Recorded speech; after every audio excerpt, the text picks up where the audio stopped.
Patrick Morvan. Oui. Je serai amené à partir, j'ai attendu une rencontre du comité catholique contre la faim dans le monde et pour le développement des peuples. Enfin, merci. Merci. Simplement, je voulais dire, mais je suis prêt à en débattre à un autre moment, sur catholique et romaine, ça serait réputé, et ça se voit très bien. Et par ailleurs, je suis responsable pour l'ensemble des églises catholiques à Aulnay. J'ai apporté avec moi la déclaration de l'évêque du diocèse de Saint-Denis, un message qui adressait à l'ensemble des catholiques du diocèse de Saint-Denis. Le diocèse correspond au département. Donc, si on veut avoir la position officielle de l'évêque du diocèse, je suis prêt à la communiquer à tous ceux qui le veulent. J'ai un autre document aussi qui engage l'ensemble de l'épiscopat français, de l'ensemble des évêques de France, sur les questions du projet de mariage. Donc voilà leur position, vous pourrez facilement la voir. La deuxième chose que je voudrais dire, c'est qu'il y a une position officielle de l'Église. De fait, des chrétiens catholiques pensent différemment sur cette question, le projet de mariage, sur le projet de loi. Il y a des positions différentes. La position officielle, et moi comme responsable de l'Église catholique à Aulnay, je rejoins cette position officielle, mais j'entends dans la communauté catholique qui sont à Aulnay ou même ailleurs, je rencontre des chrétiens catholiques qui ont une position différente sur cette question. Et nous trouvons, et je trouve très important, que nous puissions entendre et les uns et les autres et respecter la position des uns et des autres.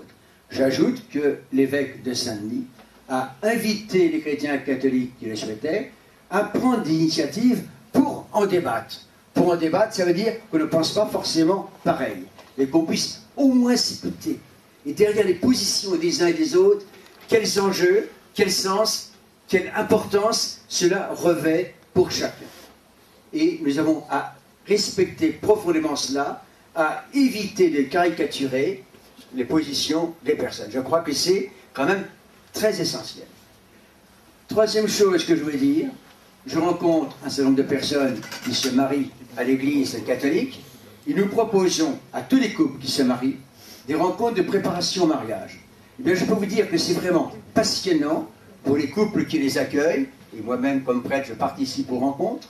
C'est tout ce qui peut être fait pour permettre à des couples aujourd'hui qui s'engagent dans le mariage avec l'église catholique, mais tout ce qui peut être fait pour permettre à des couples eh bien, de grandir, de se réaliser, de réussir leur vie de couple.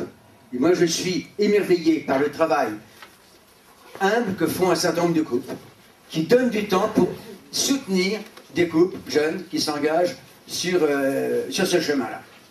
Et j'admire aussi tous ceux qui, à Aulnay ou ailleurs, participent à un certain nombre d'initiatives, d'associations ou autres, pour soutenir des familles, qu'elles puissent vivre dans la dignité. Et là, il y a vraiment beaucoup à faire.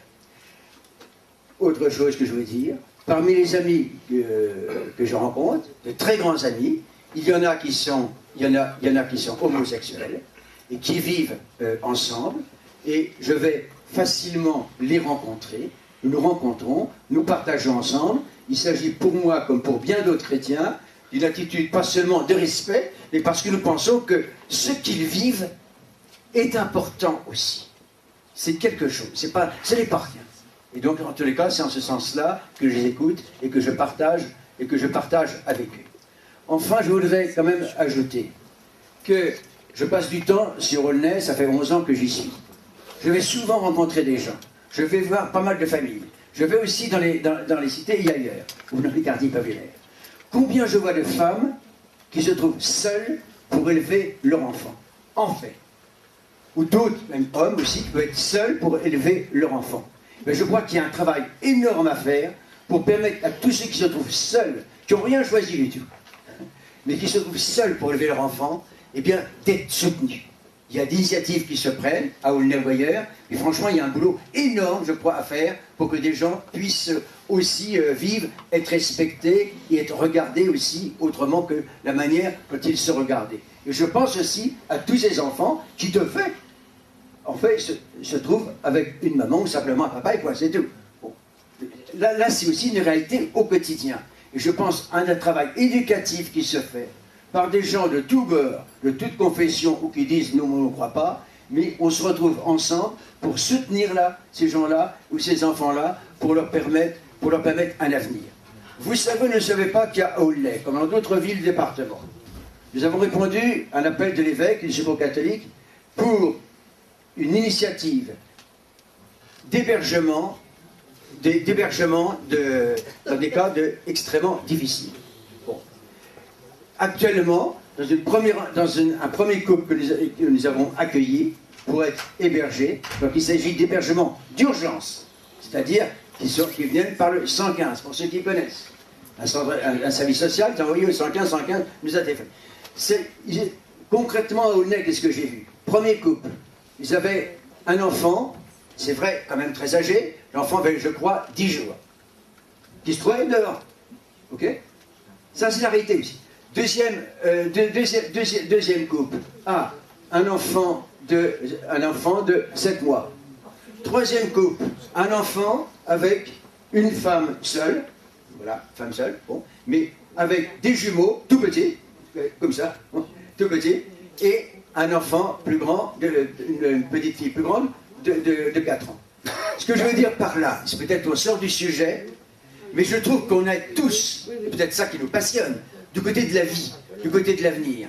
Et je crois que nous avons ensemble à nous passionner pour faire en sorte que des situations comme ça, eh bien, ne puissent pas demeurer. Et je poserai la question par rapport à une ville comme Aulnay, initiative à faire pour soutenir toutes ces personnes qui se trouvent dans une grande précarité. Je remercie tous ceux qui participent à des lieux d'accueil, des gens puissent prendre la parole. Ça, je trouve ça que là-dessus, il y a un espoir. Voilà simplement ce que je voulais vous dire, mais je suis prêt à en reparler, qui on veut.